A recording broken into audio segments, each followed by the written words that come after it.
Welcome back to Truth Hurts, where we expose corrupt politicians and lying corporate media. I'm Jake Duesenberg, your host, broadcasting live from Roseville, Minnesota, in the belly of the beast, the liberal zombie apocalypse of Minneapolis and St. Paul. Today I am flying solo.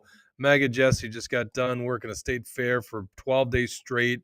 Although I have been chatting with Jesse and some other political people just to get up to date on all the news that's coming before us, which is pretty interesting. We'll get right into that after this. Our show is brought to you by Alpine Capture in the great city of St. Cloud, Minnesota, and is also brought to you by Elite Guardian, MN.com. If you want to interrupt me at any time, just hit that Rumble Rant button. I'll read your comment live on air. But because I'm flying solo, I'll probably get to more comments. And I think I've got it figured out how to pin that. Boy, do I miss Dawson these days. Makes it much easier. But anyhow, I'll be reading your live comments here while I do the show. Okay, so let's start out with the big news here in Minnesota. And just as I said that, I realized Trump is set to speak right now. So I don't want to lose sight of this. I don't think there's anything that's going to be coming from this. This is Trump to make announcement. Cancel Democrat. So hard to weed through all the shit. If I find something out, I'll bring it live here. I don't think he's addressing the nation from the Oval Office, but he did that. What was that? 2 or 3 weeks ago, and it was just about. I think it was like the Apple deal. So I don't think it's anything huge, despite these rumors that he's dying, despite these like health rumors. I don't think there's anything of it, but I guess I'll be paying attention to that because obviously there always could be bigger news. Okay, so for us Minnesotans who care about a right to keep and bear arms, we've got the biggest threat I've seen in, well, let's see here. Was that 2012? I think it was 2012 or 2013. 2013, I'm thinking. We haven't seen a fight like that, and that was a huge fight. We're on the cusp of a special session. This is according to Bring Me the News. They're usually in the know, stuff like this, leads in the Democrat side of things. Walz confirmed special session on gun laws in wake of Annunciation shooting. The governor plans to continue talking to state lawmakers this week before he calls a special session. Governor Tim Walz has confirmed that he's calling a special session on gun legislation in response to the Annunciation Church and school shooting. Walz visited Deerwood Elementary in Eagan on Tuesday to greet students and staff as they return for a new school year. By the way, Eagan is 2 weeks behind Stillwater. I'm just dumbfounded how early we were this year. That's crazy to me. Actually, that was pretty normal prior to this year, like starting after Labor Day. But anyhow, we've been going for 2 weeks already. So he also held a press conference outside the elementary school to officially announce the impending special session. If Minnesota lets this moment slide and we determine that it's okay for little ones to not be safe in a school environment or a church environment, shame on us, Walz said. The shooting last Wednesday at Annunciation Church in Minneapolis killed 2 children, as all you guys know, 8-year-old Fletcher and 10-year-old Harper, and injured 21 others, 18 of them children. Following the shooting, Democrats have called for an assault weapons ban. I'm going to read the bill that's on the books right now by Chris Finke, as we call him, and other gun control measures, while Republicans in Minnesota have accused them of politicizing the shooting. Walz says, I can call a special session. I can't run a special session. That he will need, and he states that he will need Republicans to break with the orthodoxy on gun control given the evenly divided legislature. Okay, here's the misstatement by Tim Walz. It's not evenly divided right now. Okay, we have to remember that the Minnesota House is 67-66 in favor of the Republicans. Why is that? Well, Melissa Hortman was murdered, right? Murdered by a lunatic. Okay, so that is going to a special session or a special election. I want to say that was sometime in September. Most likely going to be won by the Democrats, but we never know. Okay, so anyhow, that is so the Republicans right now are in charge of the Minnesota House. Even if the Democrats win that special election, the Republicans have a speaker. And to my knowledge, no bill is supposed to come to the House floor unless the speaker brings it to the floor, or at least the majority leader, right? So in this regard, there is should be very little to no chance of gun control passing in a special session. That's assuming Republicans aren't a bunch of cowards or a bunch of turncoats. And I think you guys watching the show know very well that's often the case here in Minnesota. Becky X says hello. I say hello back to you. I think I can highlight this here. There we go. Yeah. Becky Hack says hello. Tucker91, he's making an announcement that he's still alive. That's probably what Trump is doing. And Becky Hack said he said he'd make his announcement after the fair, almost like he knew something would happen. I'm not going down that conspiratorial route, but yes, that's right. Tim Walz has said that he's going to make an announcement. By the way, I don't believe Tim Walz is running again. Okay. I've heard some intelligence. God, why did I say it that way?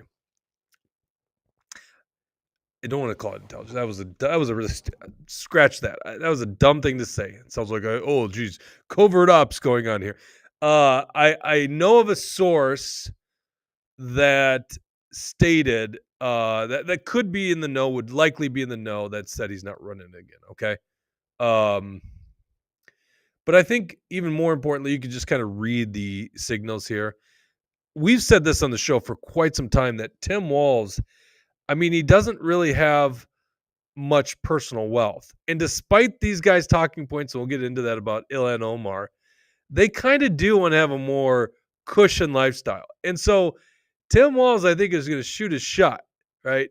I think he's going to look for some kind of gig. I want to say like CNN or MSNBC or MS Now, whatever the hell they call it now, commentator. You know, he might be good for The View. Maybe that's what Tim Walz does The View. So I think that's probably what he's going to do. He's going to step aside. I think if you look at the last polling by Star Tribune, it showed Tim Walz was down under 50% for the first time ever in approval rating. So he was about 49%. But then he lost 5 points in terms of people that thought he should run again.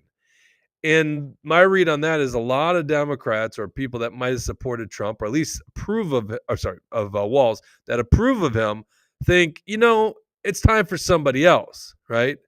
Like, most people don't run for 3 consecutive terms, and you shouldn't either.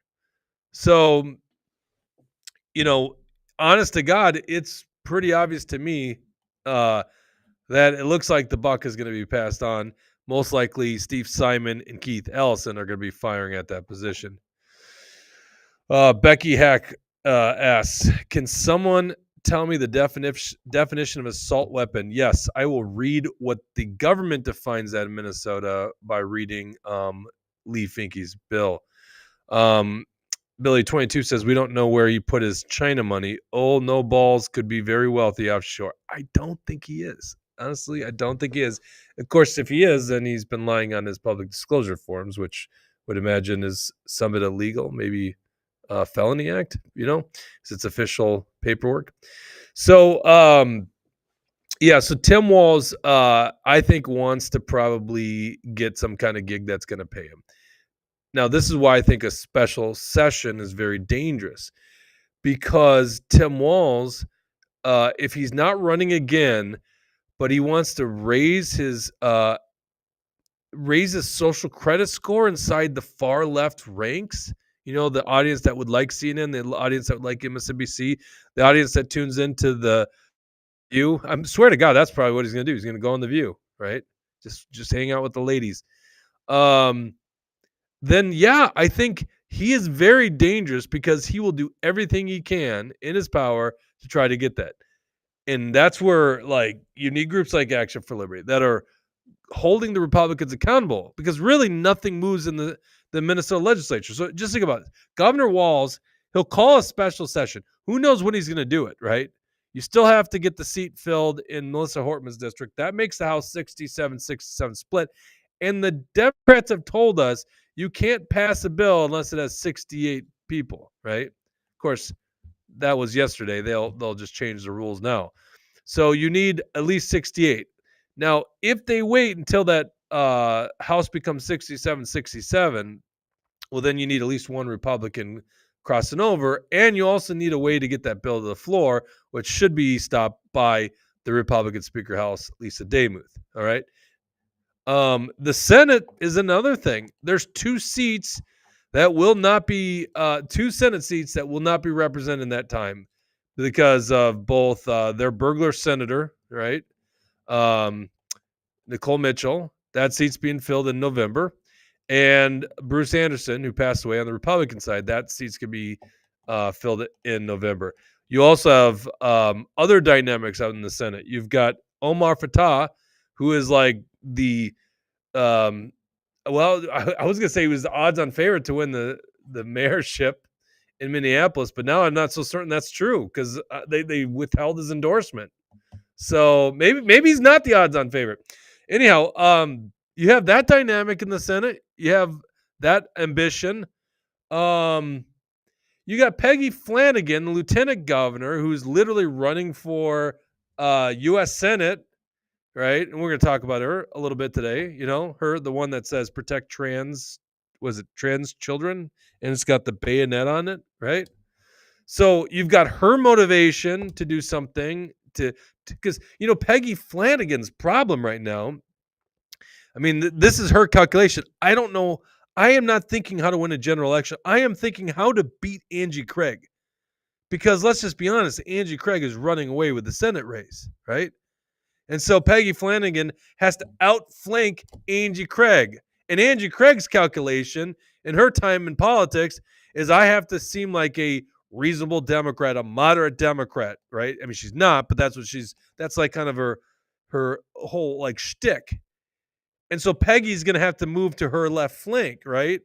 So you got the motivation there as well. I mean, by all ways of looking at this, it could be a very dangerous session, assuming Republicans aren't lockstep against it. And I'm just going to be honest. I wouldn't even trust if Republicans said something right now.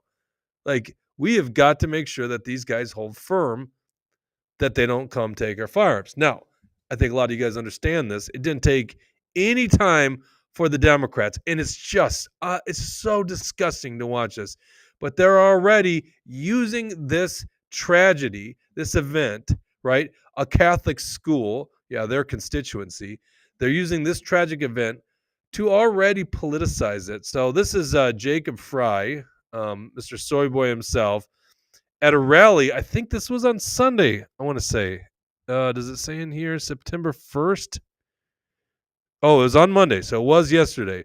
See, Minneapolis Mayor Jacob Fry spoke at a rally on Monday to honor victims of last week's Annunciation Church mass shooting. They say, see, this is the way it's been reported in the media. Is like this is a remembrance or memorial or honoring, but yet all it is a political rally. In fact, the headline, Annunciation March, Mayor Jacob Fry calls for ban on assault weapons. Let's listen to this, soy boy. What I see right now is not just a city that is united in grief, but clearly this is a city that is united in action.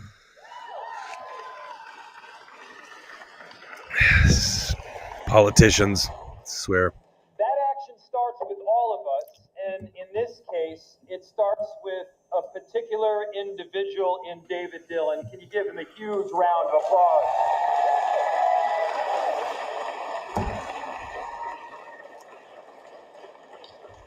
He was telling us this morning that maybe 100, maybe a couple hundred people would show up. But the fact that all of you are here tells me that of course we are praying. Of course we are thinking. Of course we are making sure that we are wrapping our arms around every one of these families to make sure that they have every ounce of love that we could offer. But what this also tells me, and this is not a controversial statement, is that prayers are not enough. I mean, listen, he's doubling down on that. Like, he got a lot of critique for saying that, a lot of pushback for his comment, his first basic public comment after the shooting. And now he's doubling down on it. Listen to him.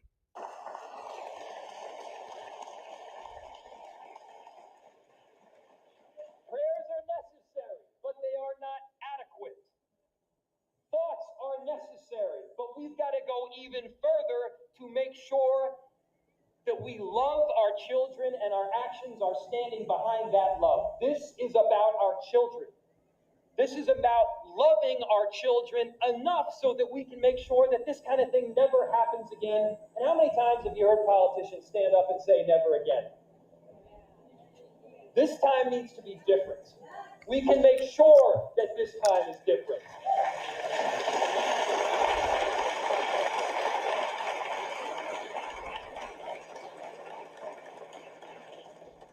How? We could have a statewide and a national ban on assault weapons.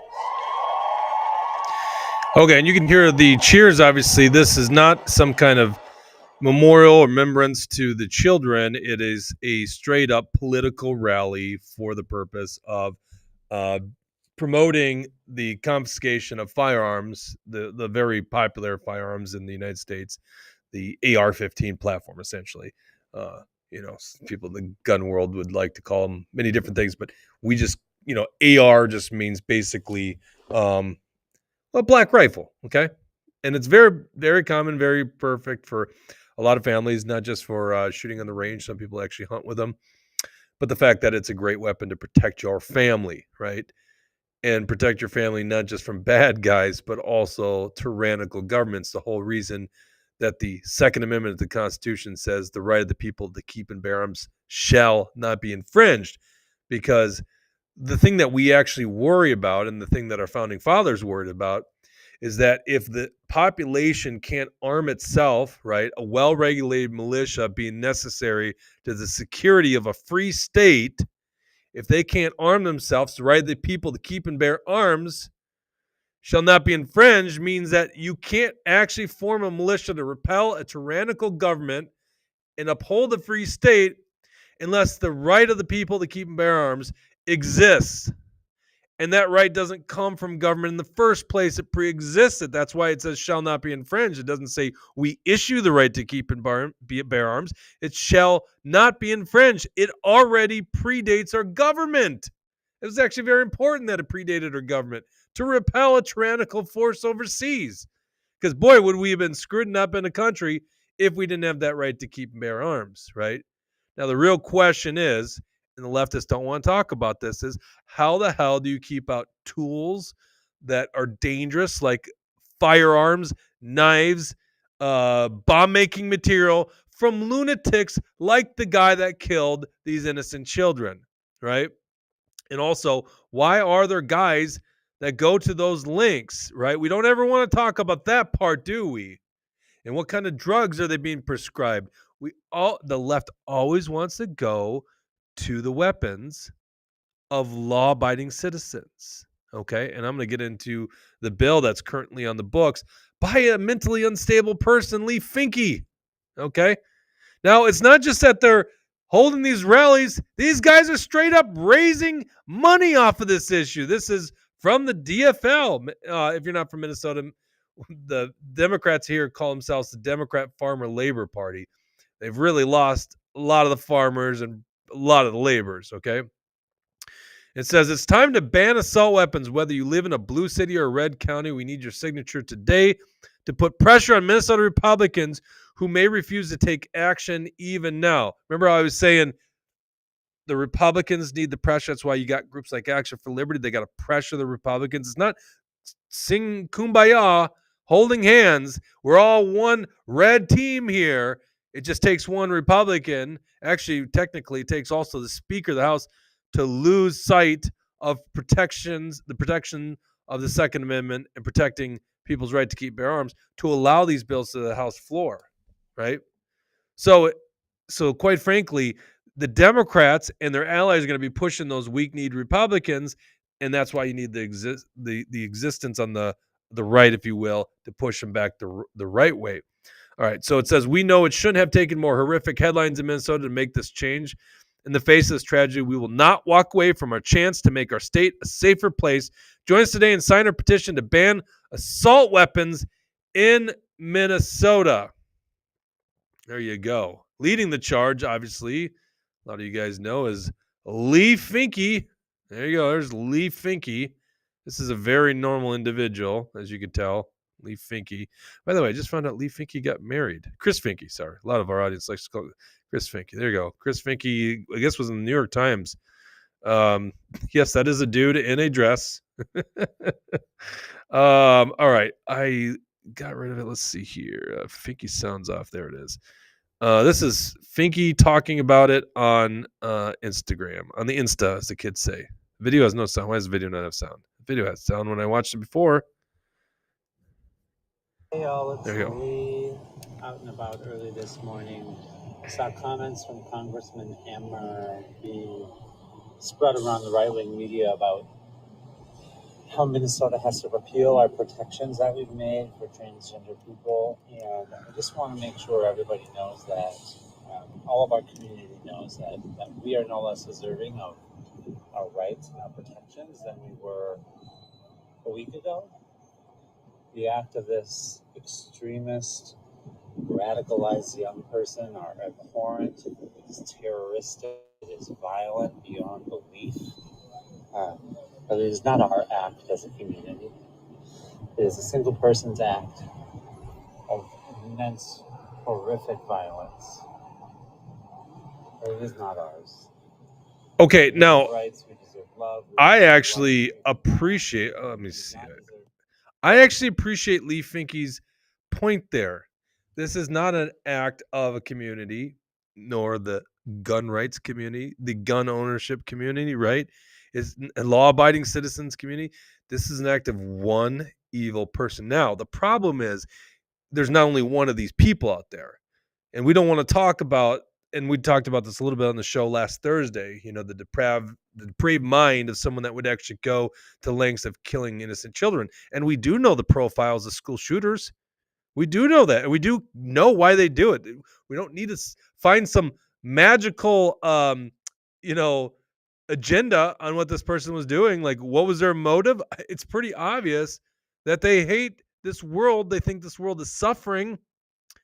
And the greatest way to explain that suffering to other people, what's troubling that individual, is to do the most ultimate horrible thing and kill innocent children. And even in the writings of Robin, that's what the killer went by, as that killer became a transgender, which probably wasn't really dealing with gender dysphoria. I think most of us probably realize that the person was actually very mentally ill.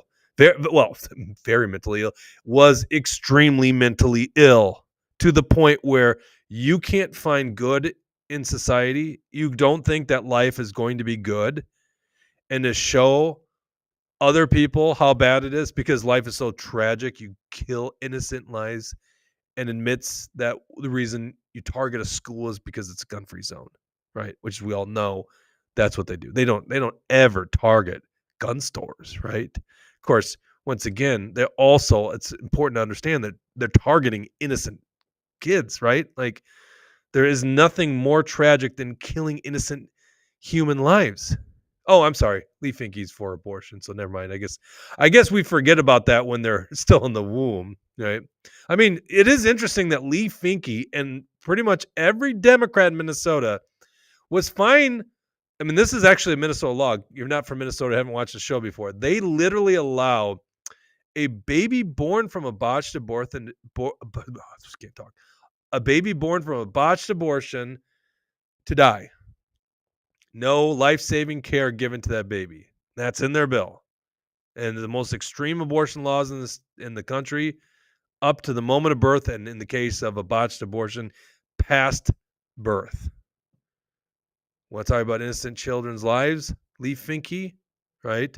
Stop pretending like you care about children. You guys don't. Also, what Lee Finke's like signature piece of legislation was the trans refuge law, which allows like basically a kid to go under the knife or get hormonal treatment against the wish of a parent in another state.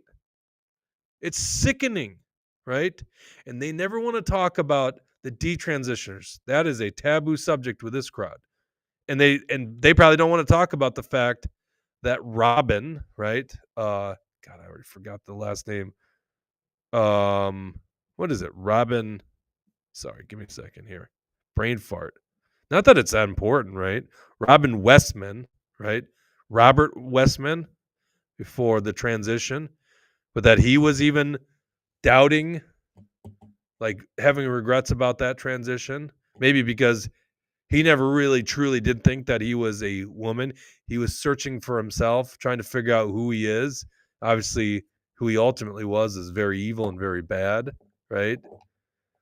Like no one is making the argument that that person should own firearms. If you could find a way to make sure that people like that never own firearms, you got 100% support everywhere. But that's not what they're doing.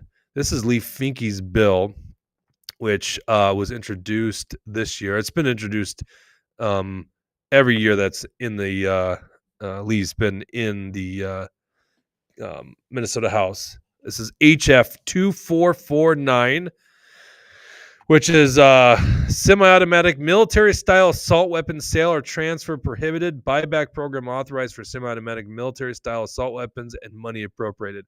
Authors, lead authors, always the first. So it's Lee Finke, Hollins, Lee, Spencer Mura, Freiberg, Zhang, Green, Fisher, Kozlowski, Lee F, Muhammad, Perez Vega, Hussein, Greenman, Jones, and Rohrer. And the companion bill in the Senate is SF 1596, McEwen's bill, Omar Fatah running for Minneapolis mayor, Mann, Johnson, Stewart, and Bolden. Let's go back. This is the bill, HF 2449. I'm sorry. There was introduced on March 17th, and then just an author added the 24th. So you don't see any kind of momentum in last special session. Seems like we legislate by special sessions these days. Last session, we didn't see much. So this is the bill as it's introduced. And this is actually, so current law, for those that don't know how Minnesota bills work, if there's no strike through or underlining, it's showing what's currently in law. And then what they're doing is they're either getting rid of stuff or they're adding stuff. Getting rid of stuff, strike through, adding something, underline. Okay, so meaning they're actually underlining A because they're actually adding probably a B somewhere near a B right there. Okay, so you see how they underline that? They're adding that. Okay, so currently in law, a semi-automatic military-style assault weapon means any of the following firearms, and then they list literally by manufacturer a ton of different firearms. Boy, I feel like I'm a gun guy, and some of these are like, what is that one? So then you get to any firearm that is another model made by the same manufacturer as one of the firearms listed in Clause 1 and has the same action design as one of the listed firearms and is redesigned, renamed, or renumbered version of one of the firearms listed in Clause 1 or has a slight modification or enhancement. By the way, that is pretty damn vague right there. Including but not limited to a folding or retractable stock, adjustable sight, case deflector for left-handed shooters, shorter barrel, wooden, plastic, or metal stock, different caliber or bayonet mount. In some regards, I would imagine that a lot of common semi-automatic rifles for hunting would fall into that category. That's a slippery slope that they have. Okay, and it also includes, just to further define, I can't remember who asked that, semi-automatic rifle that has a capacity to accept a detachable magazine, which would be very common in hunting rifles, and has one or more of the following, and then it goes into a list: a pistol grip, a thumble stock, any feature capable of functioning as a protruding grip that may be held by a non-trigger hand, a folding or telescoping stock. You could read these things. Okay. So this is the big ad in this bill, according to Chris Finke. Semi-automatic military-style assault weapons transfer prohibited. Okay. You see it's all underlined, meaning this is new. First of all, they're defining transfer, which means the sale, gift, loan, assignment, or other delivery to another, whether or not for consideration. Prohibition is unlawful for a person to transfer a semi-automatic military-style assault weapon. They obviously make exceptions for both the government and authorized people who are licensed. The penalty for breaking this, the penalty for you and me, is a felony and may be sentenced to imprisonment for not more than 5 years or to a payment of a fine of not more than $25,000 or both.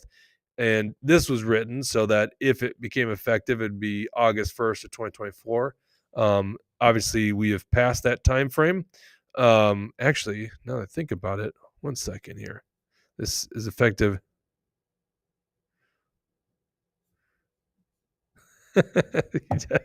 Well, that's just funny. Look how lazy these people are. So they reintroduced the same bill each legislative session, but they didn't even bother to check that. I mean, maybe they didn't check, but this section is effective August 1st, 2024. So I think they were just lazy and didn't check that fact that they needed to change that. Or maybe they're like, hey, you should have had the foresight to know this thing was going to pass and should have gotten rid of your assault weapons a year ago. Most likely it's the former than the latter, but geez, wouldn't put anything past these guys. Then what it does in Section 3, the Commissioner of Public Safety shall establish a statewide buyback program to purchase semi-automatic military-style assault weapons. The program must accept any semi-automatic military-style assault weapon offered regardless of the weapon's physical condition and pay reimbursement at a rate set by the Commissioner. To implement this section, the Commissioner may collaborate with state and local law enforcement agencies to provide buyback locations throughout the state. Okay, so I guess the question here is, the slippery slope of even starting a buyback program is it becomes a mandatory program eventually. It doesn't look like that is in this law, assuming this is the bill that they take and run with. They might not. They might take a far worse bill. Don't get me started. There's other bills out there that they could pilot or that are actually even on the books. I'm just honing in on Lee Finke because, it's actually interesting that Lee Finke is being vocal about this incident and using this to further gun control.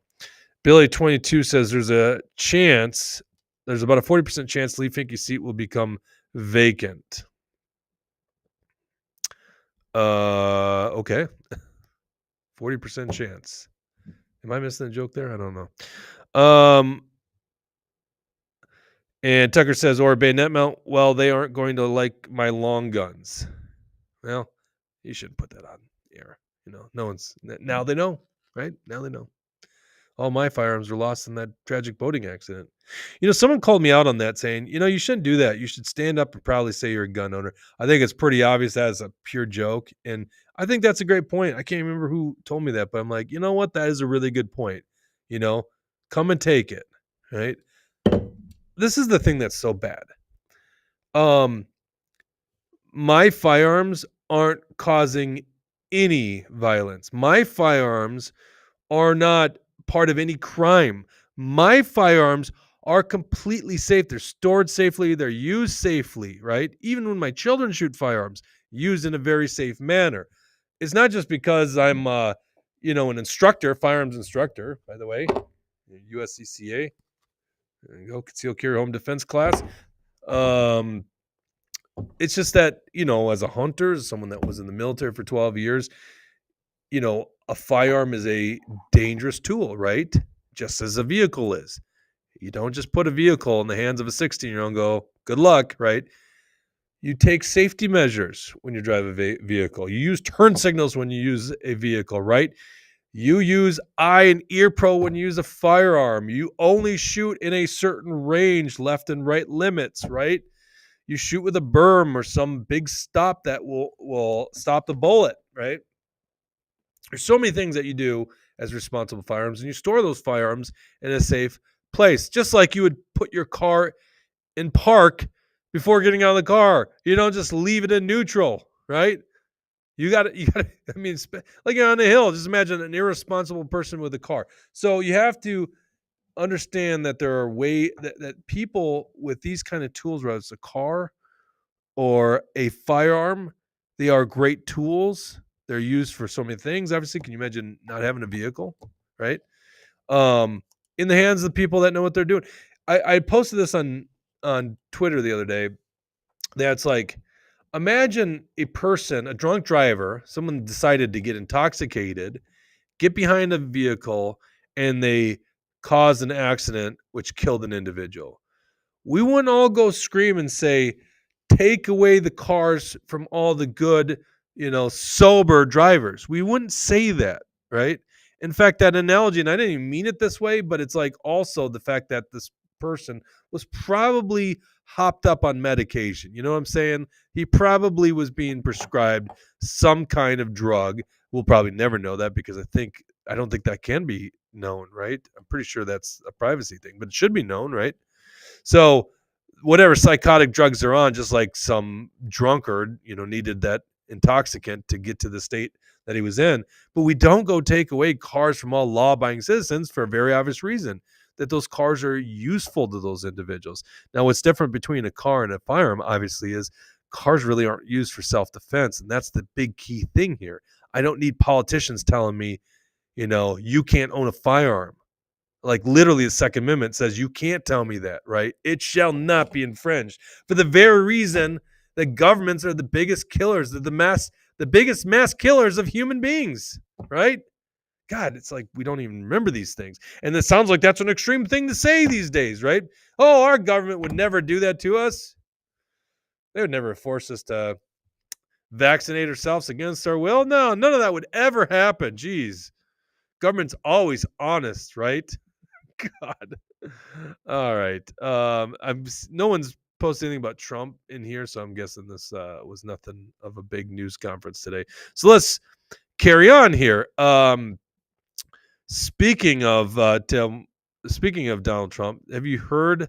I mean, we're being lectured by these people here about like saving lives, and here is Tim Walz caught on camera at some rally yesterday, talking basically about wouldn't it be nice for Donald Trump to be dead. You get up in the morning and you doom scroll through things, and although I will say this, the last few days you woke up thinking there might be news.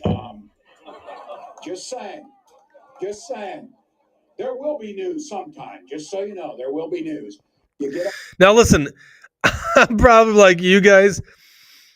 I got other things going on in my life. Like I didn't even know this was a big thing going around at this point. So quite frankly, maybe I'm just missing. I was just missing the big story yesterday.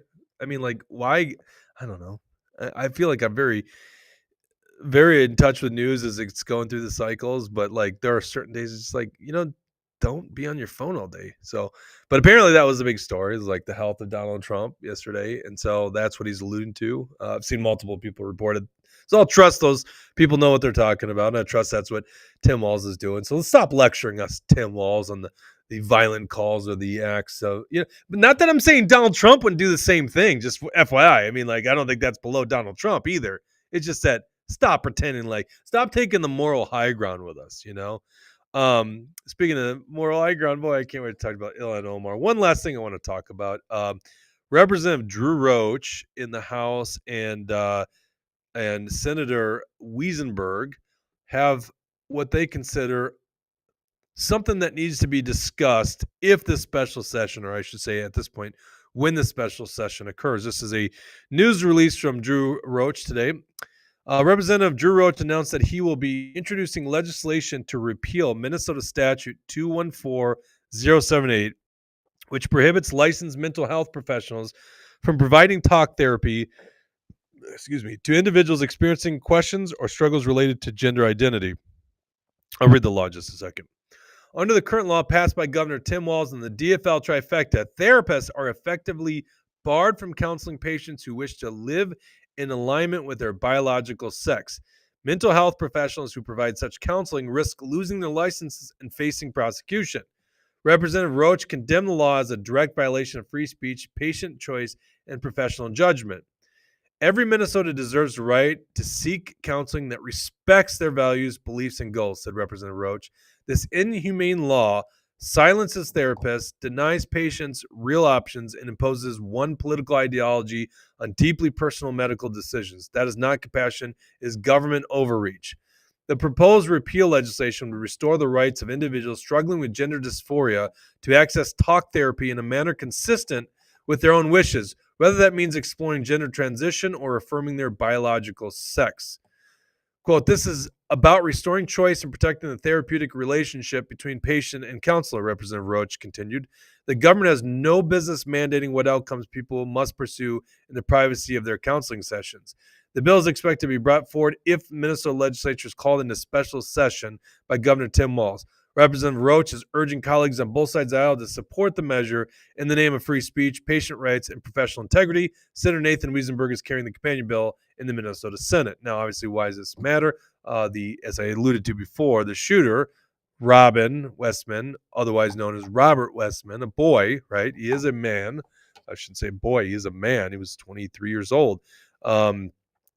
Identified temporarily as a girl.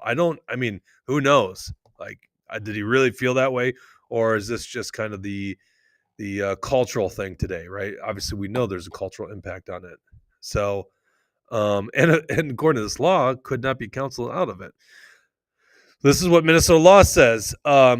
Conversion therapy, this is the definition section, means any practice by a mental health practitioner as defined in section whatever that is, or mental health professional is defined in that section, seeks to change an individual's sexual orientation or gender identity, including efforts to change behaviors or gender expressions or to eliminate or reduce sexual or romantic attractions or feelings towards individuals of the same gender. By the way, this was sold as, like not counseling someone out away from being gay.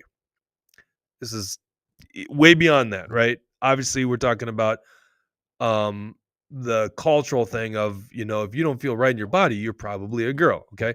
So what it does is it prohibits any mental health practitioner or mental health professional from engaging in conversion therapy with a client younger than 18 years of age or with a client who is a vulnerable adult as defined in section, and you can see that section right there. Conversion therapy attempted by a mental health practitioner or mental health professional with a client younger than 18 years of age or the client who is a vulnerable adult shall be considered unprofessional conduct that may subject the mental health practitioner or mental health professional to disciplinary action by the licensing board of the mental health practitioner or mental health professional. There you go. So Drew Roach and Wiesenberg's approach here is to reverse that. I think it's just pretty obvious. Libertarian side of me just like that's too far for the government, regardless of what you feel about that practice. The government shouldn't be mandating therapy sessions. What a ridiculous thing for them to do. That should be left up to the adults or the parents. Okay, so we got KAC2, are you going to talk about Omar being worth $30 million? How does that happen? All right. So, and Billy22 says if Drew's bill passes, it could save Finky's life. I don't know. Finky is a monster of its own. Okay, yeah, let's go to the Ilhan Omar. This morning I got a text from Andy Parrish, my buddy Andy, and he goes, did you see the story about Ilhan Omar being worth $30 million? And before I even read it, I go, well, that's probably because of her husband, right? And lo and behold, turns out it is. The article, which this came from the Washington Free Beacon, they're the ones that broke the story, says that Ilhan Omar said it's categorically false to call her a millionaire. Her net worth just reached up to $30 million, an increase of at least 3,500% in 1 year. That's a pretty damn good record of returns. Much of the squad member's wealth comes through her husband's winery and venture capital firm. God, these stories are just so interesting. Representative Ilhan Omar's personal fortune exploded to upwards of $30 million in 2024, the Minnesota Democrat disclosed just months after telling the press it is, quote, ridiculous and, quote, categorically false to say she is worth millions of dollars. Just FYI, Ilhan Omar also telling us that we need to ban assault rifles, right? She wants to tell us we can't own firearms, right? She's not protecting our Second Amendment. That's the job of legislators, to protect our rights. Nope. Those of us who own and carry firearms, right, to protect our families, we're the problem, right? That's what they want us to think. We're the problem. Government's got all the solutions for us. By the way, no, you don't. You ain't going to solve anything. Omar reported in her latest financial disclosure that she and her husband, former political consultant Tim Minette, accumulated net worth at the end of 2024 ranging from at least $6 million to $30 million.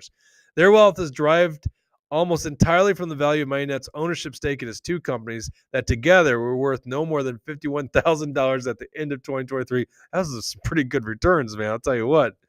I need to get into the wine business.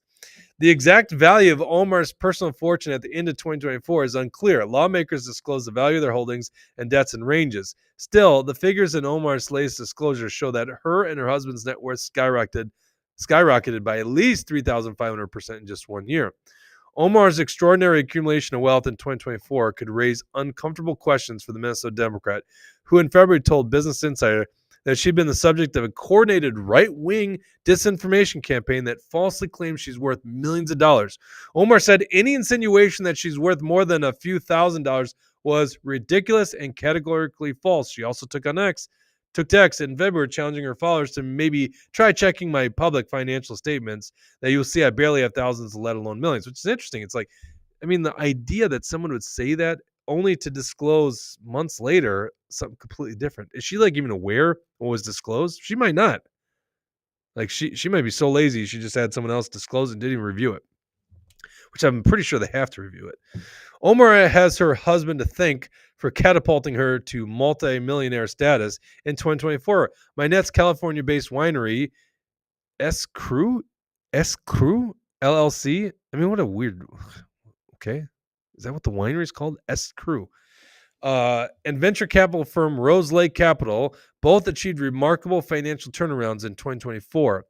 At the end of 2023, Minette's combined stake in both companies was worth no more than $51,000. The firm had less than $700 across all their bank accounts.